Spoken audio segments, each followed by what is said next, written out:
So I'm Chuck D'Antonio. I lead the solution engineering team here at Replicated, and what we do is we help customers who either have some software that they've been running for their customers in a SaaS model or something like that, and have customer demands for the customers to manage it themselves, or software vendors who've been delivering to their customer environments who are modernizing their applications and wanting to take advantage of Kubernetes when they do that. And they look and they're like, well, how are we going to manage all this Kubernetes related stuff for distribution entitlement, making sure there's a cluster, making sure that cluster can run our stuff. So we help with all of that, all of those challenges, and my team is engaged with our customers from when we first start talking to them about whether Replicated works for them, all the way through to when they're seeing more and more and more of their customers use their software in the environments that we allow them to get into. And we got started with Instruqt earlier this year. We were looking for a way to both save a little money on what we were doing with teaching our software vendors that we work with as our customers how to use our platform, and also to give them a little bit more of a chance to do self-service.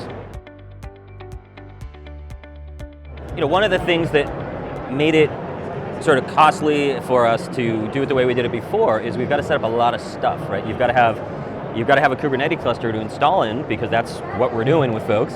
You've got to have a shelled environment to work in, and we want to teach them as many features as we can, right? And when you think about it, if you think of all the things that have to happen, if you want to take your Kubernetes application and run it on your customer's environment, like, you've got a lot of different things you have to look after, and a lot of things you want to understand about the cluster before you install, a lot of things you want to know about the cluster when it's running your software. So we have a ton of features because of that. And we wanted to be able to showcase individual features in like really easy to get at chunks. Yep.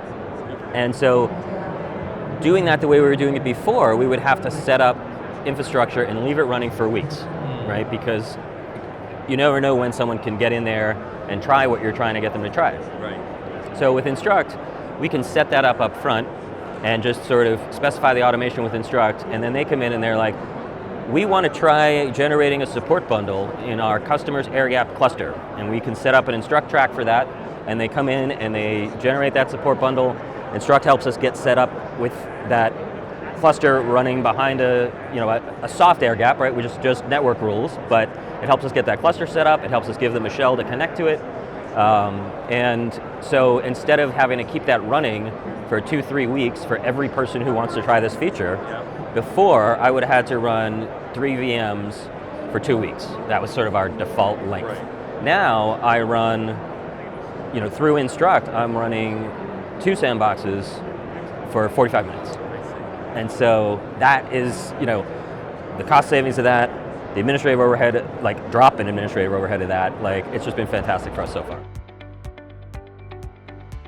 So I just heard, actually, we did a big group last week, one of our existing customers who's now actually gone through it both ways, the way we did it before and the way we did it with Instruqt. Okay. And they were like, this was so smooth, it was so great, everyone enjoyed the experience, thank you so much. That was the first feedback right out of the gate too, so it was a big group, first time we tried it with a big group, and a little bit of nerves because it was the first time with a big group, and great feedback right out of the gate. So we're using our tracks actually earlier in our sales process. So generally what we'll do is, if you think of when you're approaching one of your customers, right, you start with some early stuff, trying to understand what they're doing, and all that early discovery, then they always want to see a demo. You show them the demo, and then they want to see how it works. Well, before what we did was just start out on a proof of value, proof of concept, and start building up stuff with them on their stuff. Now what we do is we set up an invite for them. We lock it down to just their email addresses, so we know who's coming in is those people. It gives them some privacy too, because now people aren't just finding a link and knowing that we're working with them, right? And then they can run through the features that they're most interested in, and then we can focus that proof of value on things that are unique to their application and ways they might apply those features. Instead of before, where it was like, well, we're going to use the proof of value to learn stuff, we're going to use the proof of value to test stuff, we're going to use proof of value for stuff we might use later, but now it's the stuff they might use later, or the stuff that just is learning and very easy to apply to their application. Instruqt takes care of all of that. And then it's just like, something very specific that we end up doing in the proof of value. So not only are we getting benefits in terms of like how people go through and use the platform, but we're getting benefits later in the process because we're not spending the same amount of time on those proof of values. We're answering very specific questions.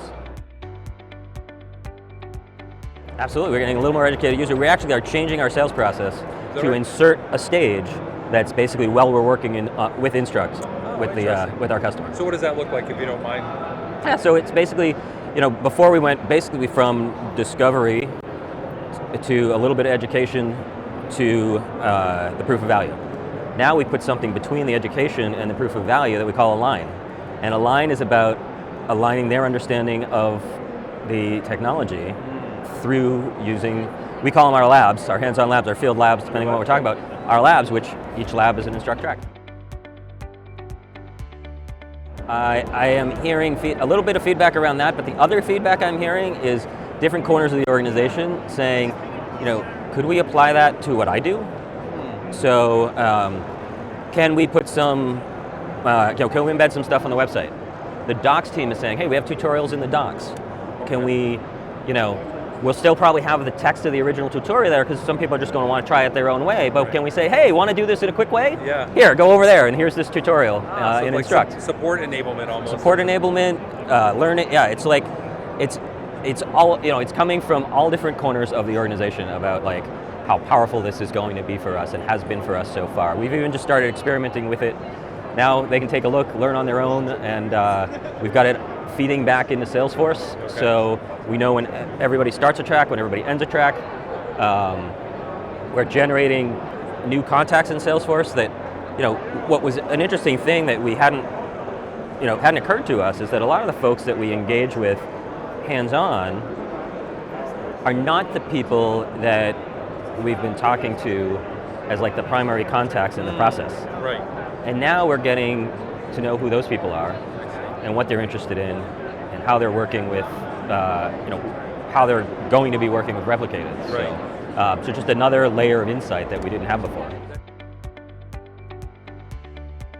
If you think of the way we did it before, it was, not fully active time, but it was like 3 or 4 hours to set up all the VMs if 4 or 5 people from the customer wanted to try something out. Yeah. And so you'd have those 3 or 4 hours, and invariably it's the end of the day because you're going to be waiting for it. Right. And then you'd find out, a week and a half later that we had to sort of guess whether people had been doing anything or not. Right. And we had ways that we could look at like, well, we asked them to like update this thing and it looks like they did, and it was still, but it was all sort of weird hand wavy stuff. Yeah. And so we wouldn't really know. And so we didn't spend the 4 hours setting up. We didn't spend the time spelunking around our admin console to see if they had done some things. Yeah. We just saw a Slack channel like light up with activity.